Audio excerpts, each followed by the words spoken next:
Hello guys, welcome all of you to lecture number 4 of chapter 9 ray optics। और पिछले lecture में total internal reflection की मैं बात कर चुका हूं आपके सामने, और मैं एपरेंट डेप्थ की भी बात कर चुका हूं आपके सामने। पिछले लेक्चर में मैंने बताया आपको कि जितनी एक्चुअल में डेप्थ होती है उतनी डेप्थ में आपको चीजें नहीं दिखाई देती। जब आप किसी लिक्विड से देख रहे हैं या किसी मीडियम के थ्रू देख रहे हैं, या ग्लास स्लैब को अगर आप अपनी कॉपी पे रख देंगे ना, तो आपकी राइटिंग जो लिखी हुई है वो पेपर से थोड़ी सी ऊपर दिखाई देगी आपको।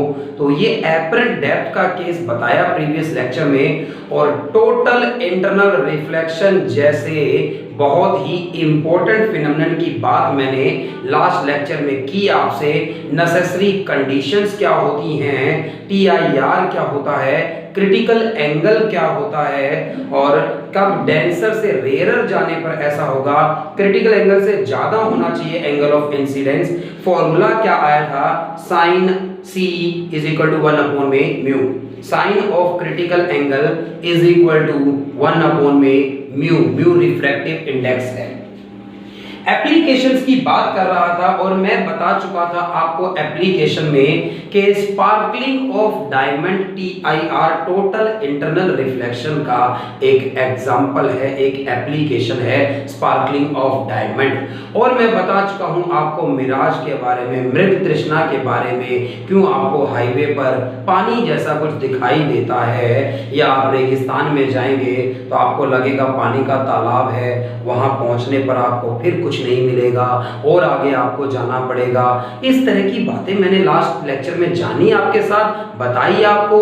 ये TIR की एप्लीकेशन है। एक और एप्लीकेशन है ऑप्टिकल फाइबर। चौथी एप्लीकेशन के बारे में भी बात करेंगे, और आज प्रिज्म के टॉपिक को घड़ देंगे भाई हम यहाँ पर। बहुत ही इंपॉर्टेंट प्रिज्म का टॉपिक है, लेंथी है, क्वेश्चंस दुनिया भर के पूछे जा सकते हैं। आज वो सारे क्वेश्चंस देखेंगे जो पूछे जा सकते हैं। ऐसा कोई क्वेश्चन नहीं रहेगा जो आपके एग्जाम में पूछा जाए और हमने ना किया हो। ऑप्टिकल फाइबर की बात आई है, मैं आपको बता दूं क्या होता है ऑप्टिकल फाइबर। वैसे कुछ डेकोरेटिंग मटेरियल्स में यूज किया जाता है। कुछ इस तरह की आपको फाइबर की या प्लास्टिक की एक ऐसी पतली सी पाइप कहीं देखी होगी आपने, गुलदस्ते वगैरह देखे होंगे इस तरह के, जिसमें लाइट बहुत सुंदर तरीके से खिल रही होती है, बिखर रही होती है। एक्चुअल में TIR क्या था भाई, टोटल इंटरनल रिफ्लेक्शन, मतलब जब लाइट डेंसर से रेयरर जाती है और angle of incidence critical angle से ज्यादा हो जाए तो वो अंदर ही बेंड हो जाती है, उसका TIR हो जाता है। ये टोटल इंटरनल रिफ्लेक्शन का जो फिनोमेनन है उसी पर बेस्ड है ऑप्टिकल फाइबर पे। तो एक्चुअल में किया क्या गया है, एक इस तरह से ग्लास का मटेरियल है, और ये ग्लास का जो मटेरियल है इस तरह का, इस ग्लास के मटेरियल का कुछ रिफ्रैक्टिव इंडेक्स है μ1, इसे कोर कहा गया है। तो ये ग्लास से बनी हुई एक कोर है इस तरह से। तो ये ग्लास से बना हुआ ये कोर है, इसका रिफ्रैक्टिव इंडेक्स कुछ μ1 है। इसके ऊपर क्या करी गई है, दूसरे मटेरियल की कोटिंग की गई है। इसके ऊपर एक दूसरे मटेरियल से कोटिंग की गई है। इस कोटिंग को क्लैडिंग कहा जाता है। इस कोटिंग को क्लैडिंग कहा जाता है। इस क्लैडिंग का जो रिफ्रैक्टिव इंडेक्स है वो कुछ μ2 है। इस क्लैडिंग का जो रिफ्रैक्टिव इंडेक्स है वो कुछ μ2 रिफ्रैक्टिव इंडेक्स है। डिफरेंट रिफ्रैक्टिव इंडेक्स है इस मटेरियल का। कोर का रिफ्रैक्टिव इंडेक्स थोड़ा डिफरेंट है, μ1 है, ग्लास हो सकता है, और ये क्लैडिंग या फाइबर भी यूज किया जा सकता है ग्लास के स्थान पे। कोई भी ट्रांसपेरेंट मटेरियल का हमने यूज किया है। क्लैडिंग मतलब कोई दूसरा मटेरियल है, जनरली प्लास्टिक की एक जैकेट लगाई गई है, इसके ऊपर प्लास्टिक का मटेरियल यूज कर लिया, तो दूसरा मटेरियल यूज करने पर रिफ्रैक्टिव इंडेक्स भी चेंज हो गया। और भाई मैंने खास तौर पर मैं बता दूं μ2 कम है μ1 से, μ1 ज्यादा है μ2 से, यानी कोर आपका डेंसर मीडियम है, क्लैडिंग आपका रेयर मीडियम है। और फिर इसको थोड़ी प्रोटेक्शन प्रोवाइड कराने के लिए, इसको थोड़ी प्रोटेक्शन प्रोवाइड कराने के लिए मैंने प्लास्टिक की जैकेट इसके ऊपर रखी है, तो इसे बफर कोटिंग कहा जाता है, इसे बफर कोटिंग कहा जाता है। ये प्लास्टिक की जैकेट है एक, तो ये प्लास्टिक की जो जैकेट है एक तरह की, तो इस प्लास्टिक जैकेट को बफर कोटिंग कहा जाता है। ये प्रोटेक्ट करने के लिए यूज करी गई है, कवरिंग है एक तरह की, जैकेट लगाई है मैंने एक तरह की, ताकि ये दूसरे एक्सटर्नल फोर्स, एक्सटर्नल एफर्ट से प्रोटेक्ट करके रखे हमारे कोर को। भाई एक तरह की वायर का काम करेगी ये मेरे लिए, जब मैं टेलीफोन के लिए वायर्स जमीन के अंदर दबाई जाती है, मिट्टी के अंदर, अब तो वायरलेस ही ज्यादातर है भाई, और पहले का टाइम था, अभी भी बहुत सारी जगह यूज की जाएंगी। तो ये एक तरह से सिग्नल को कैरी करने के लिए यूज करूंगा। ऑप्टिकल फाइबर इस तरह की होती है, कोर एक मटेरियल था μ1 रिफ्रैक्टिव इंडेक्स, क्लैडिंग एक मटेरियल है μ2 रिफ्रैक्टिव इंडेक्स, और इसके ऊपर फिर प्रोटेक्टिव लेयर दी गई है एक, जिसे बफर कोटिंग कहते हैं। ये प्लास्टिक की एक जैकेट की तरह है। ये एक्चुअल में ये बनावट ऐसी बताई गई कि तीन चीजें हैं, अंदर एक कोर मटेरियल है, उसके ऊपर फिर एक लेयर है, वो दूसरा रिफ्रैक्टिव इंडेक्स, दूसरा मटेरियल आ गया, क्लैडिंग कहेंगे, उसके ऊपर फिर प्रोटेक्टिव लेयर है एक तरह से डैमेज होने से बचाने के लिए, जिसे प्लास्टिक जैकेट बफर कोटिंग कह देते हैं। वैसे बना क्या है भाई, कुछ इस तरह का बन गया है आपके पास। अंदर जो कोर है उसे इस तरह से मैंने डिनोट किया है, कोर मटेरियल को, और फिर इसके ऊपर आपने क्या करी है भाई, एक कोटिंग करी है, क्लैडिंग जिसको नाम दिया गया है। तो इसके ऊपर एक कोटिंग है भाई, जिसे क्लैडिंग नाम दिया गया है। तो क्लैडिंग का कुछ रिफ्रैक्टिव इंडेक्स डिफरेंट है, और मैं इस तरह से भाई ये बता दूं, मैंने क्लैडिंग को थोड़ा डार्क शेड कर दिया है आपके पहचानने के लिए। तो इस क्लैडिंग को थोड़ा डार्क शेड कर दिया है आपके पहचानने के लिए इस तरह से। और अंदर जो मटेरियल है, अंदर जो मटेरियल है इसके, वो कोर कहला रहा था, थोड़ा सा रिफ्रैक्टिव इंडेक्स में डिफरेंस है भाई। तो ये जो कोर है, इस कोर का तो रिफ्रैक्टिव इंडेक्स μ1 है, और ये जो ऊपर क्लैडिंग है, इस क्लैडिंग का जो रिफ्रैक्टिव इंडेक्स है वो कुछ μ2 है, और भाई μ2 यहाँ पर कम है, μ1 यहाँ पर ज्यादा है, यानी अंदर डेंसर मीडियम है, बाहर रेयर मीडियम है।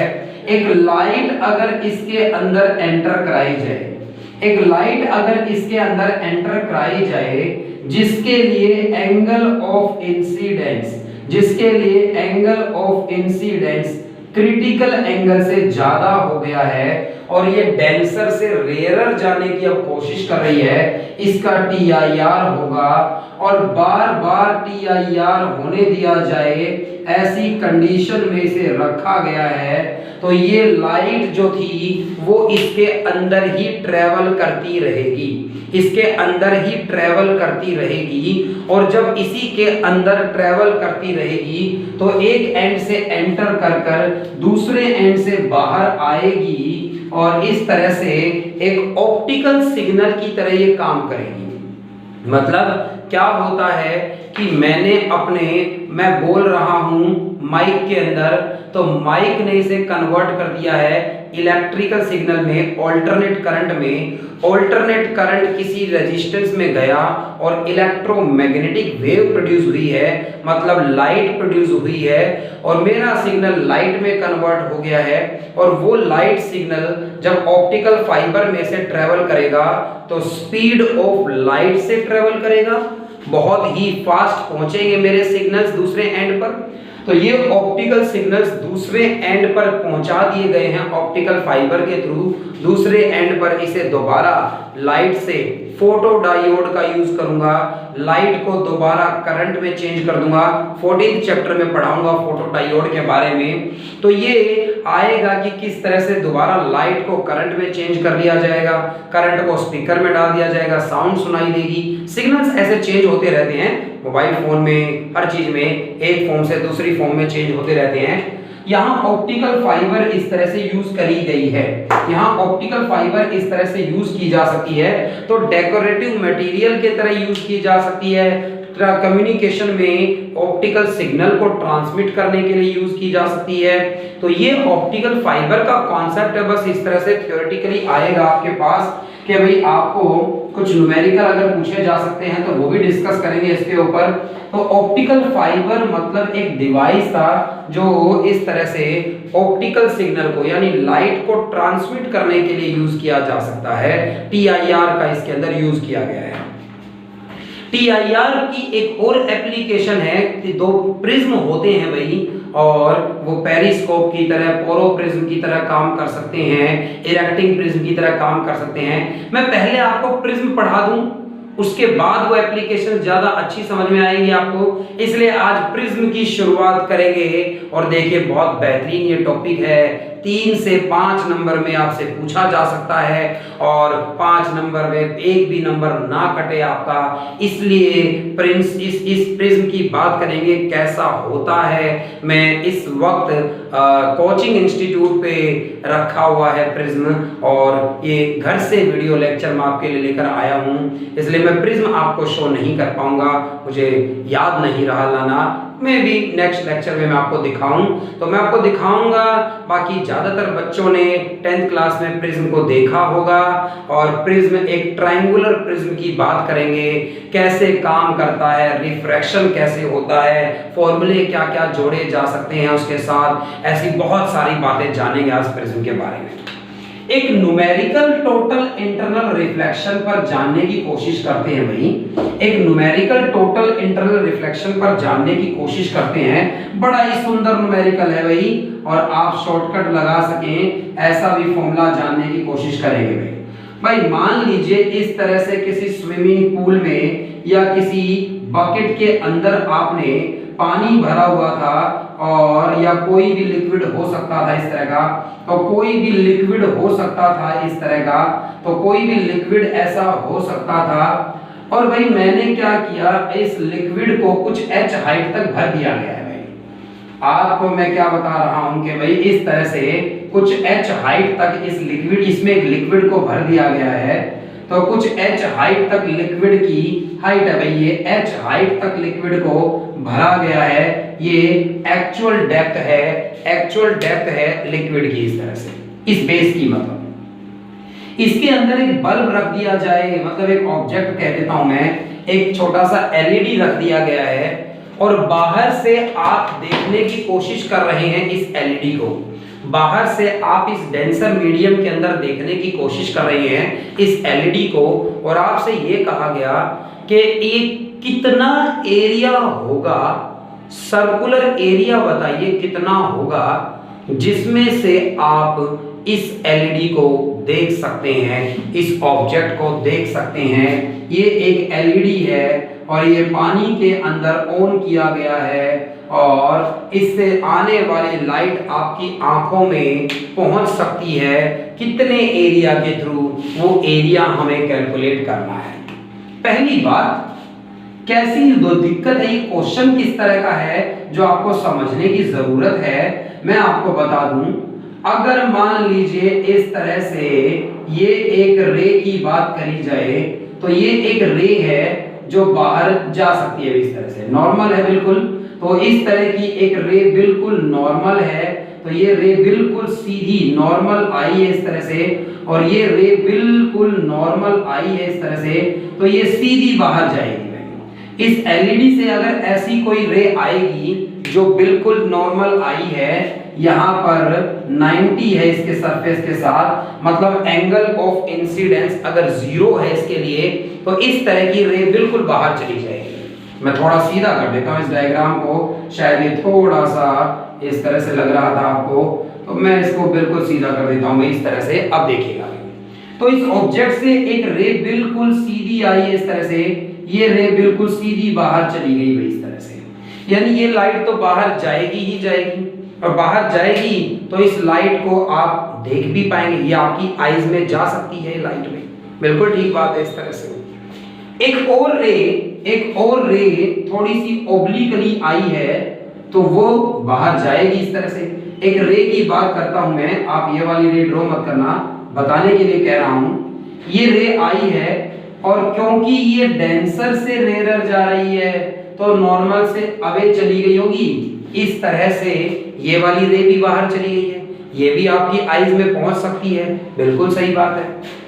इससे भी ज्यादा ऑब्लिकली आई होगी, ऐसी रे की बात करूं, इससे भी ज्यादा ऑब्लिकली जो आई होगी तो ये वाली रे और ऑब्लिकली आई है, और इतनी ऑब्लिकली आई है ये वाली रे कि ये वाली जो लाइट है इस वाली रे के लिए angle of incidence critical angle के इक्वल हो गया है। इस वाली रे के लिए angle of incidence critical angle के इक्वल हो गया है। अगर क्रिटिकल एंगल के इक्वल हो गया है तो ये सरफेस के पैरेलल हो जाएगी। आपको तो अच्छे से पता है भाई, आपको तो अच्छे से पता है कि भाई angle of incidence denser medium में अगर क्रिटिकल एंगल के इक्वल हो जाए तो angle of refraction rarer medium में 90 हो जाता है, बाहर 90 का एंगल बन जाएगा इस तरह से। ये जो लाइट है ये सरफेस के पैरेलल चली जाएगी रिफ्रैक्शन के बाद में, सरफेस के पैरेलल चली जाएगी, यानी इससे अगली कोई रे अगर कंसीडर करोगे तो उसका angle of incidence critical angle से भी ज्यादा होगा और वो लाइट तो अंदर ही बेंड हो जाएगी, उसका तो TIR हो जाएगा, वो लाइट तो बाहर जाएगी ही नहीं। जब वो लाइट बाहर ही नहीं गई तो मेरी आईज में भी नहीं आएगी, और जो लाइट मेरे आईज में ही नहीं आई वो ऑब्जेक्ट मुझे नहीं दिख सकती भाई। जिस ऑब्जेक्ट से लाइट मेरी आईज में आ रही है वो ऑब्जेक्ट मैं वहां से देख सकता हूं, और जो लाइट मेरी आईज में ही नहीं आई है मैं उस रे को नहीं देख पा रहा, तो वो रे जहां से आई है उसे भी नहीं देख पाऊंगा भाई। यानी ये वो लास्ट रे है जो बाहर गई है और ऑब्जर्वर की आंखों में एंटर कर सकती है, बस ये लास्ट है, मैक्सिमम है। इसके बाद की जो लाइट्स हैं वो बाहर नहीं जाएंगी और वो मुझे नहीं दिखाई देगी भाई इस तरह से। इस तरफ भी इसी तरह का कर दीजिए फिर भाई, इस तरफ भी इसी तरह का सिस्टम कर दिया जाए इतनी ही दूर, तो फिर भाई ये एक सर्कुलर एरिया ऐसा बनेगा इस लिक्विड के सरफेस पर, इस लिक्विड के सरफेस पर ये एक सर्कुलर पार्ट ऐसा बन रहा है जिस सर्कुलर पार्ट से आप ऑब्जेक्ट को देख पा रहे हो और इसके बाद आप नहीं देख पाओगे भाई। तो ये जो सर्कुलर डिस्क बन रही है एक तरह की, इस डिस्क का रेडियस, इस डिस्क का रेडियस जो था, इस डिस्क का जो रेडियस है मान लीजिए वो रेडियस कितना है भाई r। तो इस डिस्क का जो रेडियस है ये ऊपर से देखने पर एक सर्कुलर एरिया ऐसा बन रहा है जिसमें से लाइट बाहर आ सकती है और इस पार्ट में से आने वाली लाइट मेरी आंखों में आ सकती है। तो इतने एरिया में से मैं ओ ऑब्जेक्ट को देख सकता हूं। इस एरिया से बाहर की लाइट बाहर ही नहीं आएगी, अंदर ही उसका TIR हो जाएगा और इससे बाहर आपको वो ऑब्जेक्ट दिखाई ही नहीं देगी भाई पानी के अंदर। तो ये हाइट कितनी हो कि आप देख सकें, या ये एरिया पूछा जाए, मतलब ये रेडियस पूछा जाए, कुछ भी इस तरह का पूछा गया तो आप बता पाएंगे भाई, हम बताएंगे कि कितना हो सकता है। क्वेश्चन ने कहा है यहाँ पर कि 1 सेंटीमीटर का ये रेडियस है मान लीजिए, तो हाइट पानी की कितनी हो कि आप देख सकें, या रेडियस पूछा जाए, कुछ भी पूछा जाए भाई इस तरह का। तो मुझसे पूछा है कि कितनी हाइट तक पानी भर सकते हैं इसके अंदर, कि आप 1 सेंटीमीटर का रेडियस गिवन है, तो 1 सेंटीमीटर के रेडियस वाले सर्कुलर एरिया में से ऑब्जेक्ट को देख सकूं तो मैक्सिमम या मिनिमम कितनी हाइट तक पानी भरा जा सकता है उसके लिए। अगर ऐसा कहा गया है तो मुझे हाइट की वैल्यू बतानी है, ये h हाइट बतानी है यहाँ पर कितनी होगी भाई। और भाई ये I अगर एंगल ऑफ क्रिटिकल, ये एंगल, ये क्रिटिकल एंगल है, ये यहाँ पर भी क्रिटिकल एंगल के इक्वल लिखा जा सकता है इस तरह से। साइन आई का फॉर्मूला लगाऊं परपेंडिकुलर अपॉन में हाइपोटेन्यूज होगा भाई। साइन आई का फॉर्मूला लगाऊं, ये रेडियस परपेंडिकुलर है और अपॉन में ये जो हाइट है वो h है बेस इस ट्रायंगल का, परपेंडिकुलर r है, तो ये हाइपोटेन्यूज इस ट्रायंगल का जो बनेगा या राइट एंगल ट्रायंगल है वो हाइपोटेन्यूज अंडर रूट में h का स्क्वायर प्लस में r का स्क्वायर लिखा जा सकता है। और भाई आपने तो टोटल इंटरनल रिफ्लेक्शन में ये पढ़ा है कि साइन ऑफ क्रिटिकल एंगल तो 1 अपॉन में म्यू रिफ्रैक्टिव इंडेक्स के इक्वल होता है। इस लिक्विड का रिफ्रैक्टिव इंडेक्स 5/3 गिवन है इस वक्त, अगर तो 1 अपॉन में म्यू के इक्वल होता है और यही वैल्यू r अपॉन में under root h square plus r square के इक्वल लिखी जा सकती है। स्क्वायरिंग बोथ साइड्स कर दिया जाए, 1 अपॉन में mu square r square upon में h square plus r square लिखा जा सकता है। म्यू स्क्वायर रेसिप्रोकल किया, h स्क्वायर के डिवाइड में एक बार r स्क्वायर लिख सकता हूं, r स्क्वायर के डिवाइड में लिखूंगा तो 1 हो जाएगा। 1 इधर आकर माइनस होगा तो mu square minus 1 is equal to h square upon में r स्क्वायर लिखा जा सकेगा। तो वो हाइट निकालनी है, हाइट गिवन है तो आप रेडियस बता सकते हैं कि कितना रेडियस होगा जहां तक आप देख पाएंगे और ना उसके बाहर नहीं देख पाएंगे। अगर रेडियस गिवन है तो हाइट कितनी होनी चाहिए पानी की वो बता सकते हैं आप। तो यहां से हाइट का फॉर्मूला आता है r स्क्वायर मल्टीप्लाई में जाए तो म्यू स्क्वायर माइनस 1 इंटू में r का स्क्वायर वैल्यू। तो हाइट कितनी होगी जहां तक पानी भरा जा सकता है, अंडर रूट में म्यू स्क्वायर माइनस 1 और r का स्क्वायर है तो अंडर रूट से बाहर r आ जाएगा। तो ये फॉर्मूला बन गया भाई। इस केस में एग्जैक्ट काउंटिंग करनी है, 1 सेंटीमीटर का रेडियस है और अंडर रूट में म्यू की वैल्यू 5/3 रखूंगा तो स्क्वायर के बाद 25/9 माइनस 1 और ये ऊपर जाने पर 16/3, 4/3 बचेगा तो 1.33 सेंटीमीटर पानी की वो हाइट है। इतनी हाइट तक अगर पानी भरा है, इतनी हाइट तक पानी भर सकते हो आप। अगर 1 सेंटीमीटर ये रेडियस है, अगर आप इस 1 सेंटीमीटर के रेडियस वाले होल में से, होल होता मान लीजिए ये, तो मैं पूरा पानी कवर कर दूं, एक होल छोड़ दूं उसके अंदर 1 सेंटीमीटर की रेडियस वाला, तो उसमें से आपको ये ऑब्जेक्ट तब दिखाई देगी जब ये हाइट कितनी हो, 1.33 हो। अगर इससे भी कम हाइट आपने कर दी है फिर ये दिखाई नहीं देगा भैया आपको इस तरह से। तो ये TIR पर बेस्ड एक क्वेश्चन है जिसमें आपसे ये पूछा जा सकता है कि कितनी मिनिमम हाइट हो सकती है पानी की, इससे कम हाइट पानी की हुई तो ये नहीं दिखाई देगा, या फिर हाइट गिवन हो कि इतनी हाइट तक पानी भरा है तो वो रेडियस बताइए जिस पोर्शन में से आप इस ऑब्जेक्ट को देख सकते हैं। दोनों चीजें बताई जा सकती हैं भैया आपके साथ, ठीक है। तो इस लेक्चर में आगे की बात जो है वो प्रिज्म पर लाएंगे और प्रिज्म के टॉपिक को जानेंगे। आज बड़ा बेहतरीन ये टॉपिक है भाई, ट्रायंगुलर प्रिज्म की बात हम करेंगे, ट्रायंगुलर प्रिज्म की हम बात करेंगे।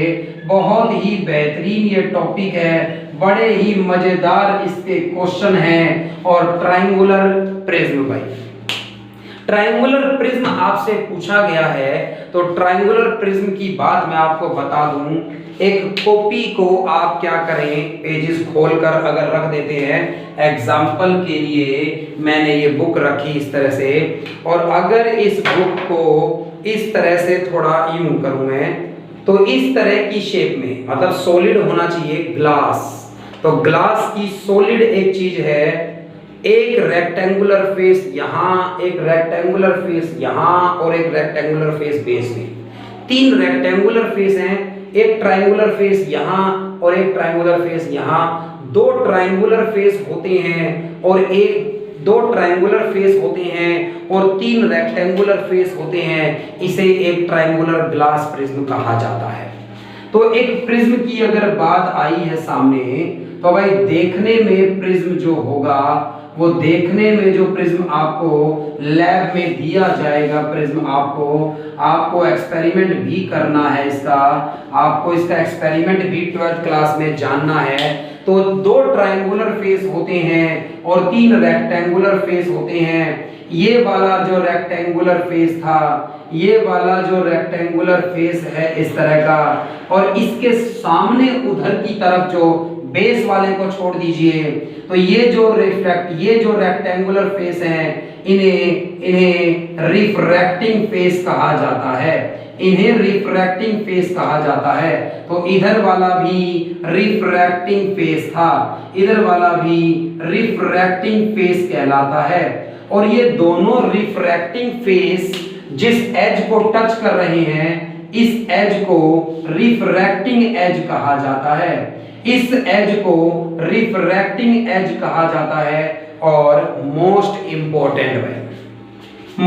इंपॉर्टेंट कि ये सामने से जो ट्रायंगल दिख रहा है और इन दोनों रिफ्रैक्टिंग फेस के बीच में बनने वाले इस एंगल को एंगल ऑफ प्रिज्म कहा जाता है। इसको एंगल ऑफ प्रिज्म कहा जाता है। भाई इस तरह से प्रिज्म रख दिया जाए आपके सामने, तो सामने से दिखने वाला इस ट्रायंगल में सबसे ऊपर बनने वाले इस एंगल को एंगल ऑफ प्रिज्म कहा जाता है। फॉर एग्जांपल किसी क्वेश्चन में आपको कह दिया जाए ट्रायंगुलर ग्लास प्रिज्म, तो ये ट्रायंगल बन रहा है इस तरह से, और आपको कह दिया जाए इक्विलेटरल ग्लास प्रिज्म में, तो यानी इस प्रिज्म के अंदर ये ट्रायंगल एक इक्विलेटरल ट्रायंगल है और इक्विलेटरल ट्रायंगल के सारे एंगल 60 60 60 होते हैं। मतलब बिना डिटेल में जाए आपको कह दिया गया है कि एंगल ऑफ प्रिज्म की वैल्यू 60 डिग्री है। यहां पर एंगल ऑफ प्रिज्म की बात आ गई है, बहुत क्लियर हो गई है आपको। ये नीचे जो सरफेस है वो इसका बेस बन रहा है। इस तरह से एक प्रिज्म होता है। 3 रेक्टेंगुलर और 2 ट्रायंगुलर फेसेस एक प्रिज्म के अंदर होते हैं। आपने अक्सर देखा होगा, एक रेक्टेंगुलर फेस को विंडो की तरफ कर दें अपनी हाइट से ऊपर रखकर, तो दूसरे रेक्टेंगुलर फेस से 7 रंग आपको विबग्योर स्पेक्ट्रम दिखाई देता है, रेनबो की तरह बनता है। तो वो तो सिलेबस में नहीं है, डिस्पर्जन सिलेबस में नहीं है पढ़ने के लिए, और इसीलिए हम उसके बारे में तो नहीं जानेंगे, लेकिन प्रिज्म के बारे में बहुत सारी बातें जानेंगे। बार बार ऐसा खतरनाक डायग्राम नहीं बनाना भाई, बस इस तरह का ट्रायंगल बनाऊंगा जिससे एक प्रिज्म शो हो जाएगा। इस प्रिज्म में यहां ऊपर बनने वाला angle A angle of prism कहलाएगा। एंगल ऑफ प्रिज्म कहलाएगा।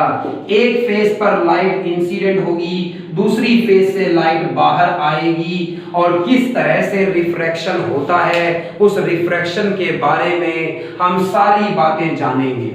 तो एक ट्रायंगुलर ग्लास प्रिज्म के बारे में डिटेल में पढ़ रहे हैं, और एक ट्रायंगुलर ग्लास प्रिज्म की बात जब आई है तो एक ट्रायंगुलर ग्लास प्रिज्म में इस ग्लास प्रिज्म के बारे में हम पढ़ रहे हैं। एंगल ऑफ प्रिज्म क्या होता है ये बात आपको स्पष्ट है। और अब मैं बताता हूं लाइट किस तरह से रिफ्रैक्ट होती है एक प्रिज्म की बात करी जाए। तो आपसे कह दिया जाए refraction on a glass prism, refraction on a glass prism. तो एक ग्लास प्रिज्म है ये, ट्रायंगुलर ग्लास प्रिज्म है ये, refraction on a triangular glass prism. तो ग्लास प्रिज्म पर रिफ्रैक्शन को शो करिए, लाइट कब कहां पर जाती है। देखिए बड़ा ही ये इंटरेस्टिंग डायग्राम बनने वाला है। क्या होता है भाई, इस तरह का एक ट्रायंगुलर ग्लास प्रिज्म होता है। तो ये प्रिज्म आप कंसीडर करिए ट्रायंगुलर शेप का, इस तरह से ग्लास प्रिज्म होता है। डायग्राम को तसल्ली से साथ साथ ड्रॉ करिए, बहुत सारी चीजें बनेगी इसमें, और भूल ना जाएं आप कुछ भी, तो बिल्कुल रिदम में चलें। तो ट्रायंगल के फेसेस हैं ए बी सी इस तरह से, और ए बी सी फेसेस पर ये ऊपर ए जो बनता है वो ए एंगल ऑफ प्रिज्म है। आप बड़े अच्छे से ये जानते हैं कि इसे एंगल ऑफ प्रिज्म कहा जाता है। अगर मैं आपको बार बार याद करा रहा हूं क्योंकि न्यूमेरिकल में कहा जाएगा और आपको बात एकदम से पकड़नी है कि अगर आपको कहा जाए इक्विलेटरल ग्लास प्रिज्म, तो यानी ये ट्रायंगल एक इक्विलेटरल ट्रायंगल बनेगा और ये एंगल 60 60 60 के होंगे तीनों, यानी एंगल ऑफ प्रिज्म थोड़े शब्दों में बता दिया 60 डिग्री का होगा। इस तरह से भाई 60 डिग्री का एंगल हो सकता है, कोई भी एंगल बन सकता है, 90 भी बन सकता है, अलग अलग तरह के प्रिज्म होते हैं। और इस वाले फेस पर लाइट आकर इंसिडेंट हुई है इस तरह से, तो इस वाले फेस पर लाइट आकर इंसिडेंट हुई है इस तरह से, और इस वाले फेस पर जब लाइट आकर इंसिडेंट हुई है यहाँ पर, तो भाई ये PQ ये इस डायरेक्शन में रे आई है और ये आई है जो इस तरह से PQ, इस Q पॉइंट पर आई है, इंटरफेस ये है इसका, तो इस PQ ये PQ रे आई है इस तरह से, तो इस Q पॉइंट पर आने वाली ये रे इंसिडेंट रे थी भाई। तो यहाँ आने वाली ये रे जो है ये इंसिडेंट रे है, आपके सामने एक रे आई है, इसे इंसिडेंट रे कहा जाएगा। वैसे तो ये रे जाना किस डायरेक्शन में चाहती है भाई, इस डायरेक्शन में जाना चाहती है, ऐसा पाथ चाहती थी भाई ये, तो इस तरह से ये तो यूं सीधी सीधी जाना चाहती थी। अगर ये प्रिज्म इसके रास्ते में ना आए तो ये रे बिल्कुल सीधी चली जाती भाई इस तरह से। लेकिन भाई अगर इस सरफेस पर क्या डाला जाए, एक नॉर्मल, अगर इस सरफेस पर एक नॉर्मल डाला जाए यहाँ पर, तो इस नॉर्मल ने मुझे ये बताया कि भाई ये लाइट एंगल ऑफ इंसिडेंस इसका आई बन रहा है यहाँ पर, और ये लाइट जो है ना ये रेयरर से डेंसर की तरफ जा रही है। बाहर एयर रेयरर मीडियम है, ग्लास यहाँ पर डेंसर मीडियम है, इसका रिफ्रैक्टिव इंडेक्स कुछ म्यू है मान लीजिए, तो ये लाइट तो रेयरर से डेंसर जा रही है। और आप भली बात जानते हैं कि जब लाइट रेयरर से डेंसर जाती है तो टुवर्ड्स नॉर्मल बैंड हो जाती है। मैं अपना एक मार्कर यहाँ से पिक करूंगा और आपको अच्छे से डायग्राम बताया जाएगा, देखना। तो आपको समझाने के लिए मैं मल्टीपल कलर्स का यूज करूंगा यहाँ पर, और ये इस तरह से है कि ये लाइट जो रेयरर से डेंसर जाना चाहती थी ये तो थोड़ी नॉर्मल की तरफ बेंड हो गई होगी इस तरह से। ये लाइट जो थी ये जाना तो इस डायरेक्शन में चाहती थी, सीधी सीधी बिल्कुल, ये इंसिडेंट रे इस डायरेक्शन में जाना चाहती थी, बट ये प्रिज्म के अंदर आ गई है तो रेयरर से डेंसर जा रही है टुवर्ड्स, ये नॉर्मल डाला है तो भाई टुवर्ड्स नॉर्मल बेंड कर दीजिए। मैंने इस तरह से थोड़ा इसे नॉर्मल की तरफ बेंड कर दिया, ये नॉर्मल है और नॉर्मल के साथ बनाया गया एंगल ऑफ रिफ्रैक्शन कहलाएगा इस तरह से। भाई ये लाइट मैंने इस सरफेस के पैरेलल नहीं कर दी है भाई, वो तो किसी स्पेशल केस में हो जाएगी ये, लेकिन अभी मैंने इसे कोई पैरेलल नहीं किया है। देखने में लग सकता है ऐसे, लेकिन ऐसी कोई कंडीशन नहीं डाली अभी मैंने।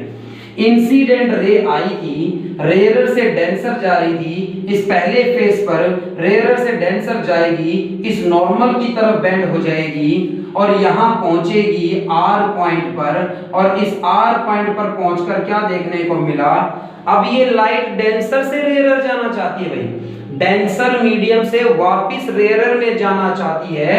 इस दूसरे वाले सरफेस पर, इस दूसरे वाले फेस पर ये नॉर्मल डाल दिया जाए, इस दूसरे वाले फेस पर ये नॉर्मल डाल दिया जाए, normal to A C surface पर डाला है मैंने ये, और ये normal to A B surface पर था इस तरह से भाई, अलग अलग नॉर्मल डाले गए दोनों सरफेस के। तो ये लाइट अब डेंसर से रेयरर जा रही है, तो इस नॉर्मल के साथ यहाँ कोई एंगल ऑफ इंसिडेंस बनाया है, उसे मैंने आर डैश नाम दिया है, और डेंसर से रेयरर जा रही है तो इस नॉर्मल से दूर जाना चाहेगी। भाई मैं ये रब कर देता हूँ, इसका जो पाथ था जो इस डायरेक्शन में जाना चाहती थी, बाद में बना लेंगे इसे कंफ्यूजन ना हो, कि ये लाइट इंसिडेंट हुई है इस तरह से, इंसिडेंट होने के बाद ये रेयरर टू डेंसर जा रही थी, टुवर्ड्स नॉर्मल बेंड हो गई। अब ये डेंसर से रेयरर जाना चाहती, यहाँ आर डैश एंगल बनेगा, मैंने ऐसा मान लिया, और अब ये डेंसर से रेयरर जाना चाहती है, इस नॉर्मल से और दूर जाएगी और दूर जाएगी तो भाई इसने एंगल ऑफ इमरजेंस बनाया है ई, और ये इमरजेंट रे है, बाहर जो गई है ये इमरजेंट रे है, इस तरह से भाई यहाँ पर। तो ये आप देख पाएंगे कि लाइट आकर इंसिडेंट हुई है, इंसिडेंट रे, बनाया गया एंगल ऑफ इंसिडेंस है नॉर्मल के साथ, क्योंकि लाइट रेयर से डेंसर जा रही थी, टुवर्ड्स नॉर्मल बेंड हो गई है। उसके बाद भाई डेंसर से रेयर जाना चाहती है, नॉर्मल से अवे चली गई है। ओवरऑल देखने में ये मिलेगा कि एक लाइट इस तरह से आती है और इस तरह से नीचे की तरफ बेंड हो जाती है। इस तरह का रिफ्रैक्शन एक प्रिज्म पर देखने को मिलेगा, इस तरह का रिफ्रैक्शन एक प्रिज्म पर देखने को मिलेगा। अगर आपको सिर्फ डायग्राम बनाने के लिए कहा गया है तो आप डायग्राम में इतनी चीजें बना दें और ये भी शो कर सकते हैं भाई कि इस तरह का रिफ्रैक्शन जब हुआ है तो एक्चुअल में जो इंसिडेंट रे है, एक्चुअल में जो इंसिडेंट रे है वो तो इस डायरेक्शन में जाना चाहती थी, वो तो इस डायरेक्शन में जाना चाहती थी इंसिडेंट रे तो, मगर जो रे इमरजेंट रे है जो गई है वो इस डायरेक्शन में गई है।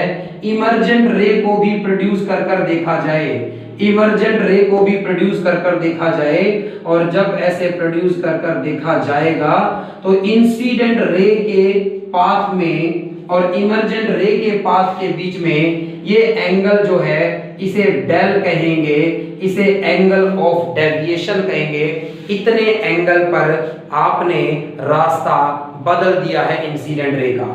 इंसिडेंट रे इस डायरेक्शन में जाना चाहती थी मगर प्रिज्म से पार होकर इस डायरेक्शन में गई है, तो इन्हें दोनों को प्रोड्यूस कर कर देखा गया है। भाई मैं डार्क कर दूं थोड़ा आपको क्लियरली दिखाई दे कि इमरजेंट रे को प्रोड्यूस कर कर देखा गया और इंसिडेंट रे को प्रोड्यूस कर कर देखा गया।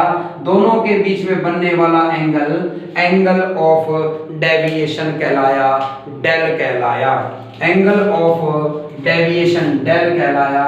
तो डेल्टा यहाँ पर एंगल ऑफ डेविएशन है कि इतने एंगल पर ये रे क्या हो गई है, डेविएट हो गई है। इस तरह का रिफ्रैक्शन देखने को मिलेगा आपको एक ट्रायंगुलर ग्लास प्रिज्म पर जिसका एंगल ऑफ प्रिज्म कुछ ए है। कुछ रिलेशंस हम डराइव करेंगे लेकिन ये डायग्राम ऐसा ही रख दूंगा ताकि पेपर में अगर आपसे कहा जाए रिफ्रैक्शन को शो करिए तो आप इस प्रिज्म पर रिफ्रैक्शन को इस तरह से शो कर पाएंगे। तो इस तरह से प्रिज्म पर रिफ्रैक्शन को शो कर पाएंगे। और जब कुछ रिलेशंस डिराइव करने की बात आती है तो इसी ग्राफ में और चीजें भी जानने की कोशिश करेंगे। तो मैं रिलेशंस डिराइव करने के लिए फिर से बना रहा हूं ये डायग्राम। तो ये डायग्राम जो अभी बनाया था वो डायग्राम है रिफ्रैक्शन को शो करने के लिए कि अगर ए बी सी एक ट्रायंगुलर ग्लास प्रिज्म था तो ये एंगल ऑफ प्रिज्म बन रहा है, ऊपर ए एंगल ऑफ प्रिज्म बन रहा है और एक लाइट आकर इंसिडेंट हुई है। तो ये लाइट जो आई है ये इंसिडेंट रे है यहाँ पर, और इस रे ने यहाँ पर नॉर्मल डाला जाए ये जानने के लिए कि किस डायरेक्शन में जाएगी। तो नॉर्मल डाला जाए ये जानने के लिए कि किस डायरेक्शन में ये गई है। और भाई ये नॉर्मल डाला गया इस तरह से और यहाँ नॉर्मल के साथ बनाया गया एंगल ऑफ इंसिडेंस कहलाया। लाइट रेयर से डेंसर जा रही थी, टुवर्ड्स नॉर्मल बेंड हो गई, एंगल ऑफ रिफ्रैक्शन बन गया। इस सरफेस पर दोबारा नॉर्मल डाला है मैंने यहाँ पर, ये नॉर्मल डाला है नॉर्मल टू AC और ये नॉर्मल डाला था मैंने नॉर्मल टू AB और ये यहाँ पर R डैश एंगल बन रहा था और लाइट डेंसर से रेयर जा रही थी, अवे फ्रॉम नॉर्मल चली गई। तो ये PQ रे आई थी और ये RS चली गई है और ये इमरजेंट रे बन रही थी यहाँ पर और ये एंगल ऑफ इमरजेंस बन रहा था यहाँ पर। इतनी बातें हमने अभी अभी ड्रॉ करी थी, मैंने फिर से ड्रॉ करी है इस तरह से। भाई ये इंसिडेंट रे को प्रोड्यूस किया जाए तो ये इस डायरेक्शन में जाना चाहती थी, ये आपको क्लियरली दिखाई दे, ये आपको क्लियरली दिखाई देना चाहिए। मैंने ब्लू कलर से इसे बनाया है कि ये इंसिडेंट रे तो कुछ इस डायरेक्शन में जाना चाहती थी इस तरह से, लेकिन ये जो रे है ना वो गई इस डायरेक्शन में है इमरजेंट रे, और इसे भी प्रोड्यूस कर कर देखा जाए तो ये एंगल ऑफ यहाँ पर क्या बन रहा था, डेविएशन बन रहा था। इन एंगल्स में एक रिलेशन फाइंड आउट करनी है मुझे। सबसे पहले तो मैंने क्या कहा कि भाई ये परपेंडिकुलर, ये नॉर्मल डालें, यहाँ n पॉइंट पर आकर ये दोनों नॉर्मल इंटरसेक्ट कर रहे हैं, तो इन दोनों के बीच में भी एक एंगल बन रहा है इस तरह से। ये A, ये Q, भाई ये Q एंगल 90 है, ये R, ये नॉर्मल डाले हैं परपेंडिकुलर, आमने सामने 90 के एंगल बन रहे हैं, AQNR एक साइक्लिक क्वाड्रिलेटरल है।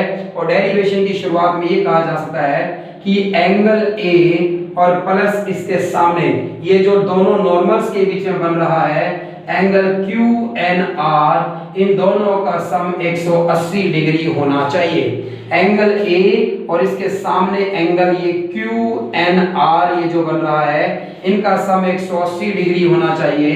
रीजन ब्रैकेट में लिखेंगे कि AQNR is a cyclic quadrilateral way, क्योंकि ये एक साइक्लिक क्वाड्रिलेटरल बन रहा है।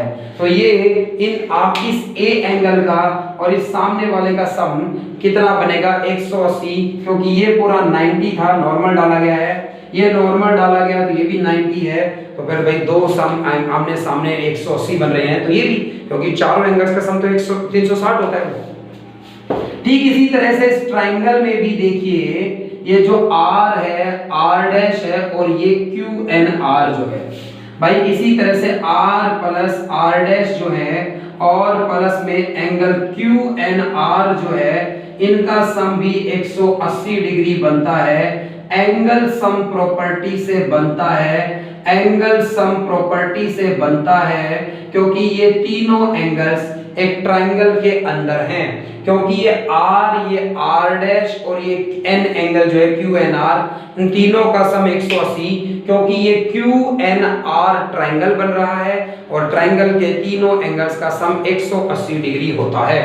भाई इन दोनों इक्वेशंस का अगर एक सही यूज किया जाए तो एंगल A प्लस ये 180 के बराबर, ये भी 180 के बराबर इक्वेट कर दिया जाए भाई दोनों को, तो भाई पहली relation R plus R dash plus angle QNR is equal to 180 degree है, और ये भी angle A plus angle QNR 180 है, कैंसिल कर दीजिए।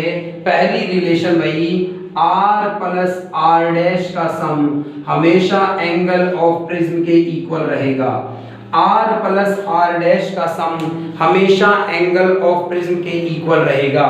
ये R एंगल और ये R डैश एंगल, यहाँ इन दोनों का सम हमेशा एंगल ऑफ प्रिज्म के इक्वल रहेगा, चाहे किसी भी एंगल ऑफ इंसिडेंस पर लाइट आई हो।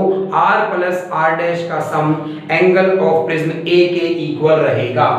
भाई यहाँ से ये थोड़ा रब कर लेते हैं, यहाँ से भी ये रब कर लेते हैं, ये जो, तो ये दो बातें लगाई पहले हमने, और ये दो बातें लगा देने पर एक रिलेशन आ गई है सोल्व कर कर।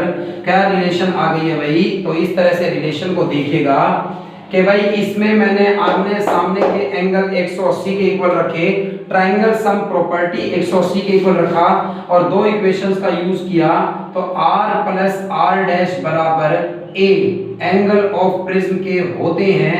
ये पहली रिलेशन मेरे पास आ गई है। एक प्रिज्म पर रिफ्रैक्शन की जब बात करूं, R प्लस R डैश का सम A एंगल ऑफ प्रिज्म के इक्वल हमेशा होगा। उसके बाद बात करिए भाई यहाँ पर क्या कि अब आपको ये जानना है भाई, ये पूरा एंगल ऑफ इंसिडेंस आई है, तो ये इंसिडेंट रे को प्रोड्यूस किया भाई, ब्लू कलर में जो दिखाई दे रही है आपको, ये इंसिडेंट रे को प्रोड्यूस किया हुआ है, और ये यहाँ से नॉर्मल डाला गया है, यानी ये पूरा एंगल आई होगा वर्टिकल अपोजिट एंगल से, ये आई के सामने पूरा आई होना चाहिए। ये इसमें से थोड़ा सा R के बराबर है, तो भाई ये ध्यान दीजिए रिफ्रैक्टेड रे के साथ ये इंसिडेंट रे का जो एंगल है वो यहाँ पर बाहर लिख रहा हूँ एरो डालकर I माइनस R लिखा जा सकता है। आप सभी को ये बात क्लियर होनी चाहिए कि ये एंगल ऑफ इंसिडेंस है, वर्टिकल अपोजिट एंगल से पूरा I होना चाहिए था, लेकिन इसमें से ये r हो गया है तो ये जो बच गया ये i माइनस आर लिखा जा सकता है। ठीक इसी तरह से यहाँ पर ये इमरजेंस वाला एंगल बन रहा है तो ये पूरा E होना चाहिए और इसमें से भाई ये R डैश हो गया है इधर वाला, तो जो बच गया है इस एंगल का नाम भाई आप अच्छे से लिखें E माइनस आर डैश लिखा जा सकता है। E माइनस आर डैश लिखा जा सकता है। तो यहाँ पर एक ट्राइंगल बन रहा था भाई ये, इस ट्राइंगल के अंदर ये वाला एंगल I माइनस आर है, ये वाला angle E minus R dash है और ये दोनों एंगल इस ट्राइंगल के अंदर बन रहे हैं और इसके बाहर ये del angle of deviation exterior angle बन रहा है इन दोनों का। तो भाई ये जो एंगल नाम दिए हैं अभी अभी I माइनस आर ये वाला और E माइनस आर डैश ये वाला, डेल इन दोनों के बाहर है, यानी एक और रिलेशन से मैं लिख सकता हूं कि एक्सटीरियर एंगल डेल बराबर होना चाहिए I minus R plus E minus R dash के, E माइनस आर डैश के, ये भी होना चाहिए। तो ये एक्सटीरियर एंगल है डेल इन दोनों का, तो ये इन दोनों के इक्वल लिखे जा सकते हैं। Del is equal to I plus E minus का R और ये माइनस का R डैश, और I plus E minus common लिया जाए तो R प्लस R डैश, और भाई अभी अभी एक relation I R plus R dash A के इक्वल होता है तो I प्लस E और ये A इक्वल लिखा जाता है। A को इधर लाइए, एंगल ऑफ डेविएशन और प्लस एंगल ऑफ प्रिज्म बराबर होते हैं एंगल ऑफ इंसिडेंस और प्लस एंगल ऑफ इमरजेंस। ये दूसरी रिलेशन है भाई, ये दूसरी इंपॉर्टेंट रिलेशन है। बस ये रिलेशंस आपको याद रखनी है भाई। प्रिज्म पर रिफ्रैक्शन शो कर दिया, आपको अच्छे से शो करना आता है रिफ्रैक्शन, अभी प्रैक्टिस करी, हमने 2 बार बनाया है, आप 4 बार बनाकर देखें, आप 5 बार बनाकर देखें, आप संडे के टेस्ट में कोई गलती ना करें। बेहतरीन क्वेश्चन प्रिज्म पर मैं पूछूंगा आपसे संडे टेस्ट में, तो कोई गलती आप ना करें, इसलिए बार बार प्रैक्टिस करेंगे। लाइट इंसिडेंट हुई थी, एंगल ऑफ इंसिडेंस नॉर्मल के साथ बनाया, रेयरर से डेंसर जा रही थी, एंगल ऑफ रिफ्लेक्शन बना, आगे चली डेंसर से रेयरर जाना चाहती है, नॉर्मल से अवे गई, एंगल ऑफ इमरजेंस बना, प्रोड्यूस किया तो एंगल ऑफ डेविएशन बना, और ये रिलेशंस आई। एक बार r plus r dash a के इक्वल आ गया, ये relation r plus r dash का सम a के इक्वल होता है, और I प्लस E का sum angle of incidence angle of emergence का sum angle of prism plus angle of deviation I plus E is equal to del plus A के equal होता है। ये 2 इंपॉर्टेंट रिलेशन आ गई है प्रिज्म में मेरे पास कि R plus R dash A के इक्वल होता है और del plus A I plus E के इक्वल होता है। ये बड़ी इंपॉर्टेंट मेरे पास क्या आ गई हैं, ये रिलेशंस आ गई हैं, और इन रिलेशंस में और आगे क्या किया जा सकता है भाई, डेविएशन कितना होगा लाइट के अंदर, ये डेविएशन कितना होगा, थोड़ा सा ये यहाँ पे रब कर देते हैं इस तरह से आपको और क्लियरली समझ में आए। तो इतनी बात करिए कि लाइट जा रही थी इस डायरेक्शन में, फाइनली गई है इस डायरेक्शन में, तो ये डेल्टा एंगल पर क्या हो गया, डेविएशन हो गया। एंगल ऑफ डेविएशन डिपेंड करता है किस पर, एंगल ऑफ प्रिज्म कितना है, डिपेंड करता है एंगल ऑफ इंसिडेंस कितना है, डिपेंड करता है रिफ्रैक्टिव इंडेक्स कितना है, और डिपेंड करता है लाइट जो यूज करी गई है उसकी वेवलेंथ कितनी है भाई। रेड, ब्लू, ग्रीन, वायलेट सबकी अलग अलग वेवलेंथ है, सब अलग अलग एंगल पर बेंड होते हैं भाई यहाँ पर, तभी तो विबग्योर दिखाई देता है। बट छोड़ दीजिए, डिस्पर्जन नहीं पढ़ना है आपको भाई। लेकिन एक बड़ी इंपॉर्टेंट बात है यहाँ पर, एंगल ऑफ प्रिज्म कांस्टेंट है भाई, एंगल ऑफ प्रिज्म तो कांस्टेंट है, I प्लस E बराबर डेल प्लस A अगर कांस्टेंट है तो I को चेंज करने पर E में चेंज आएगा और डेल में भी चेंज आएगा। एंगल ऑफ इंसिडेंस, अलग अलग एंगल ऑफ इंसिडेंस पर डेविएशन अलग अलग होगा, कभी कम कभी ज्यादा। तो वेरिएशन सबसे पहली बात है, variation of angle of deviation del with angle of incidence I, angle of incidence I के साथ डेल की वेरिएशंस की बात करिए भाई, एक्स एक्सिस पर अगर एंगल ऑफ इंसिडेंस को रखा गया है, एक्स एक्सिस पर अगर एंगल ऑफ इंसिडेंस आई को रखा गया है, वाई एक्सिस पर अगर एंगल ऑफ डेविएशन डेल को रखा जाए इस तरह से, और मैं ग्राफ बनाऊं इसके बीच में किस तरह का भाई, एक ग्राफ इसके बीच में इस तरह का बनाऊंगा मैं अभी, और ग्राफ ऐसा है कि जब एंगल ऑफ इंसिडेंस स्मॉल होता है, एंगल ऑफ डेविएशन ज्यादा होता है, लाइट ज्यादा एंगल पर बेंड होती है। ऊपर से ग्राफ स्टार्ट कर दिया, जैसे जैसे एंगल ऑफ इंसिडेंस बढ़ता जाएगा, जैसे जैसे एंगल ऑफ इंसिडेंस बढ़ता जाएगा, वैसे वैसे एंगल ऑफ डेविएशन घटने लगेगा, लाइट कम एंगल पर मुड़ेगी, कम एंगल पर अपना पाथ चेंज करेगी, कम एंगल पर डेविएट हुई होगी।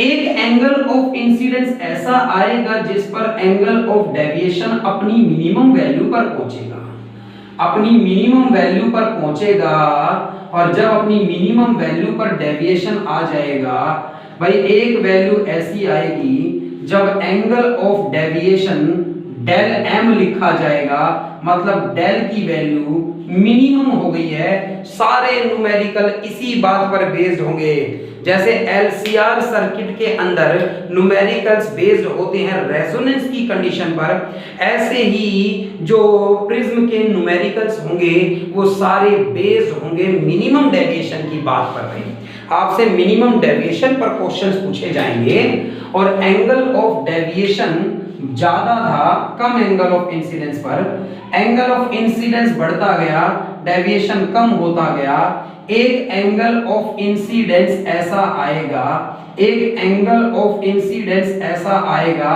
जिस पर एंगल ऑफ इमर्जेंस और एंगल ऑफ इंसिडेंस इक्वल हो जाएंगे। कंडीशन ना भूले भाई, नोट कर लें, I angle of incidence E angle of emergence बराबर हो गए हैं। ऐसे एंगल ऑफ इंसिडेंस पर डेविएशन जो हो रहा होगा वो मिनिमम एंगल पर हो रहा होगा, इससे कम डेविएट नहीं होगी लाइट हमारी। अगर एंगल ऑफ इंसिडेंस और बढ़ाओगे तो एंगल ऑफ डेविएशन और बढ़ जाएगा और ग्राफ दोबारा ऊपर चला जाएगा। आपसे वेरिएशंस पूछी जाएं, ये हाइपरबोला ग्राफ बना है कि angle of deviation angle of incidence के साथ ग्राफ बनाइए। एंगल ऑफ इंसिडेंस जब बढ़ेगा तो एंगल ऑफ डेविएशन घटेगा। एक एंगल ऑफ इंसिडेंस आएगा जिस पर आई बराबर ई के हो जाएगा, उस वक्त मिनिमम डेविएशन होगा, एंगल ऑफ मिनिमम डेविएशन होगा। ग्राफ पर डेल की वैल्यू डेल्टा मिनिमम को शो करेगी, फिर और इंक्रीज करने पर फिर से इंक्रीज हो जाएगा। ये वेरिएशंस आपको क्लियरली समझ में आए। और अब आपको बहुत ही इंपॉर्टेंट क्या समझ में आ जाए, कंडीशन समझ में आ जाए। मैं बता देता हूं आपको प्रिज्म में क्या पूछा जा सकता है।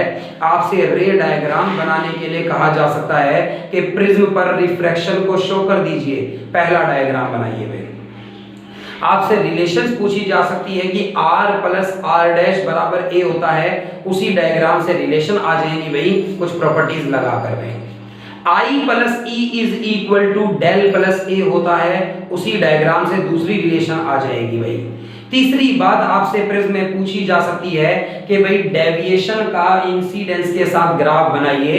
ये ग्राफ बनाइए, घटेगा फिर बढ़ेगा, डेल अपनी मिनिमम वैल्यू पर आएगा। Minimum deviation angle of minimum deviation पर angle of incidence angle of emergence के इक्वल हो जाता है। ये मोस्ट इंपोर्टेंट बात यहां सामने आई है। और भाई क्या क्या होगा कंडीशन पर, एट मिनिमम डेविएशन में, जब मिनिमम डेविएशन होगा आपसे कहा जाएगा प्रिज्म के केस में रिफ्रैक्टिव इंडेक्स बताइए प्रिज्म का क्या होगा in terms of angle of minimum deviation and angle of prism. भाई एट मिनिमम डेविएशन की बात करनी है, मिनिमम डेविएशन पर बात करनी है मुझे, तो भाई मुझे मिनिमम डेविएशन पर बात करनी है। एक रिलेशन की r प्लस r डैश बराबर a के होता है। मैं आपको बता दूं मिनिमम डेविएशन पर r r डैश के बराबर हो गया है भाई, व्हेन डेल्टा बराबर है डेल्टा एम, यानी जब डेल अपनी मिनिमम वैल्यू पर हो गया है, जब डेविएशन मिनिमम है, तो आर बराबर आर डैश होता है, यानी 2r बराबर a होता है, यानी उस वक्त एंगल ऑफ रिफ्रैक्शन को एंगल ऑफ प्रिज्म का हाफ लिखा जाएगा। ये श्योरिटी है। a क्या है? एंगल ऑफ प्रिज्म है। a क्या है? एंगल ऑफ प्रिज्म है। और r क्या है? एंगल ऑफ रिफ्रैक्शन है। तो कुछ I एंगल ऑफ इंसिडेंस था, r एंगल ऑफ रिफ्रैक्शन है। मिनिमम डेविएशन की कंडीशन जब होगी तो r और r डैश इक्वल हो जाते हैं। एक और बात बता दूं मैं आपको, रिलेशन थी I plus E is equal to del plus A, और जब मिनिमम डेविएशन होता है तो I भी E के बराबर हो जाता है। ये तो अभी अभी लिखवाई है मैंने। और बराबर डेल डेल्टा मिनिमम हो गया है भाई। डेल जब डेल्टा मिनिमम हो गया है, I और E बराबर हो गए हैं, एंगल ऑफ इंसिडेंस को delta angle of minimum deviation plus a/2 लिखा जा सकता है, और ये एंगल ऑफ इंसिडेंस का फॉर्मूला लिखा जा सकता है भाई। ग्राफ को मैं रब कर रहा हूं, ग्राफ बहुत इंपॉर्टेंट है, भूले ना भाई। ऐसा ग्राफ बनाकर आपको लैब में दिखाना होगा एक्सटर्नल को, अगर आपका प्रिज्म का एक्सपेरिमेंट आ जाता है तो भाई। मिनिमम डेविएशन पर रिफ्रैक्टिव इंडेक्स की वैल्यू बतानी है मुझे प्रिज्म के लिए, एक फॉर्मूला बनाना है मुझे न्यूमेरिकल्स के लिए, और मैंने क्या बनाया है कि भाई पहली बात एक relation I r plus R dash is equal to a, और भाई जब मिनिमम डेविएशन होगा तो r r डैश बराबर हो जाते हैं, यानी r a/2 लिखा जा सकता है। एक relation I plus E is equal to del plus k होती है, मिनिमम डेविएशन पर I और E बराबर हो जाते हैं, एंगल ऑफ इंसिडेंस को डेल्टा मिनिमम प्लस a/2 लिखा जा सकता है इसका मतलब। और अगर ऐसा है तो बाय स्नेल्स लॉ है, बाय स्नेल्स लॉ की बात करी जाए तो भाई स्नेल्स लॉ ये कहता है कि साइन ऑफ रिफ्रैक्टिव इंडेक्स के बराबर होता है sine of I divided by sine of R, sine of angle of incidence upon sine of angle of refraction is equal to refractive index के होता है भाई, और मिनिमम डेविएशन की कंडीशन पर। वैसे तो ये फॉर्मूला तो हमेशा ही लगेगा म्यू निकालने के लिए, लेकिन अगर मिनिमम डेविएशन की कंडीशन है तो उस वक्त I को delta minimum plus a, delta minimum plus a/2 लिखा जा सकता है, और r को साइन और r को तो a/2 लिखा जा सकता है भाई। ये रिफ्रैक्टिव इंडेक्स का उस वक्त फॉर्मूला बनेगा, और इसी पर आपके सामने न्यूमेरिकल आएंगे बहुत सारे। और बस फॉर्मूले के मामले में इतना ही है भाई, हमारा प्रिज्म जो है इतना ही है प्रिज्म हमारा फॉर्मूले के मामले में। और न्यूमेरिकल्स कैसे पूछे जाएंगे मैं अभी आपके सामने डिस्कस करूंगा भाई। आज भी कुछ न्यूमेरिकल करेंगे और कल भी कुछ न्यूमेरिकल्स आएंगे बड़े इंपॉर्टेंट, और 200 नंबर का एमसीक्यू आप कल मुझे आपको मिलेगा, और आप 200 में से 200 लाने के लिए पूरी मेहनत कर दें भाई। प्रिज्म की बात आई है, मैं आपको बता दूं प्रिज्म के लिए आप क्या जान पा रहे हैं। प्रिज्म की बात आई तो प्रिज्म पर रिफ्रैक्शन कैसे शो किया जाएगा, प्रिज्म में रिलेशंस डिराइव करी हैं भाई। ये क्या होता है, ये मिनिमम डेविएशन क्या होता है, जब डेविएशन मिनिमम होगा I E के इक्वल होगा, R R डैश के इक्वल होगा। और एक और कंडीशन लिख लीजिए भाई, मैं ऐसे एडिशनल में लिख देता हूं, यहाँ पर सारी कंडीशन यहाँ भर देते हैं कि एट मिनिमम डेविएशन की अगर बात करें, जब डेविएशन मिनिमम होगा तो डेल्टा मिनिमम के इक्वल हो जाएगा, I E के इक्वल हो जाएगा, R R डैश के इक्वल हो जाएगा, और रिफ्रैक्टेड रे बिकम्स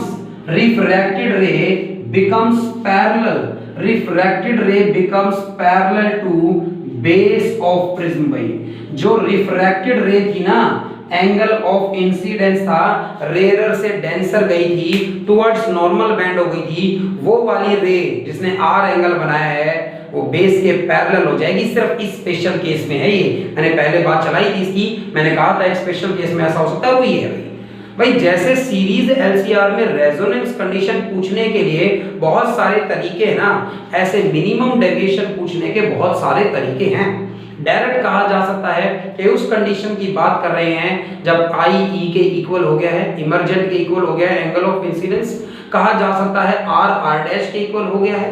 कहा जा सकता है कि रिफ्रैक्टेड रे बेस के पैरेलल हो गई है, या मिनिमम डेविएशन हो रहा है, ऐसा डायरेक्ट कहा जा सकता है आपको। अगर ऐसा कुछ भी कहा जा सकता है और प्रिज्म से कैसे न्यूमेरिकल्स पूछे जा सकते हैं मैं अभी डिस्कस कर रहा हूं आपके सामने। और मैं आपको बता दूं TIR टोटल इंटरनल रिफ्लेक्शन को जोड़कर जबरदस्त न्यूमेरिकल बनेंगे प्रिज्म से, वो नेक्स्ट लेक्चर में लेकर आऊंगा। लेकिन आज के लेक्चर में देखिए किस तरह के क्वेश्चन आपसे प्रिज्म के ऊपर पूछे जा सकते हैं। नंबर 1 क्वेश्चन में calculate the refractive index of a material of prism. भाई म्यू फाइंड आउट करना है। भाई क्वेश्चन क्या है, पूरा क्वेश्चन लिख देता हूं ताकि आप समझ पाए।